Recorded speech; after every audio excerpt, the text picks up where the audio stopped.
x two the power 4 minus x square minus 1 equal 0 হলে x square minus 1 divided x square equal কত? তো এইটাকে আমরা যেভাবে সমাধান করব, আগে লিখে ফেলি সমাধান।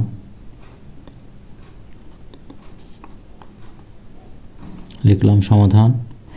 আচ্ছা, তাহলে আমাদের এখানে যে সমীকরণটা দেওয়া আছে এই সমীকরণটার ভিতরেই কিন্তু এটা লুকিয়ে আছে। তাহলে আমরা এখানে লিখতে পারি x to the power 4 minus x square minus 1 equal কত? 0। এটা তো আমাদের দেওয়াই আছে। আচ্ছা, এখান থেকে আমরা এখন কি করতে পারি, এক্স টু দি পাওয়ার 4 থাকলো, মাইনাস 1 থাকলো, আর সমান চিহ্নের এপাশে মাইনাস এক্স স্কোয়ার, সমান চিহ্নের এপাশে গেলে হলো প্লাস এক্স স্কোয়ার। ঠিক আছে? আচ্ছা, এখন যেটা করব সেটা হচ্ছে x to the power 4 minus 1। আচ্ছা, আপনারা বলেন তো এই এক্স স্কোয়ারের সাথে কিছু না মানে কি একটা আপনি মনে মনে 1 চিন্তা করতে পারেন না? ইচ্ছা করলেই পারেন। তাহলে এখন আপনি বলেন 1 এর সাথে এক্স স্কোয়ার কী হয়ে আছে? গুণ হয়ে আছে। সমান চিহ্নের পাশে আসলে কি হবে?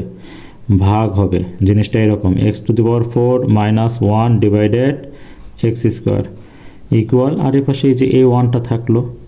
এতখানি তো ক্লিয়ার। আচ্ছা, এখন আমরা কি করব, এই x to the power 4 minus 1 এর নিচে এক্স স্কোয়ার আছে, আমরা এখন এটাকে আলাদা আলাদা করে দেবো। কীভাবে আলাদা করব দেখেন, x to the power 4 divided x square minus 1 এর নিচেও তো এক্স স্কোয়ার আছে না? দিয়ে দিলাম। 1 এর নিচেও এক্স স্কোয়ার দিলাম সমান 1।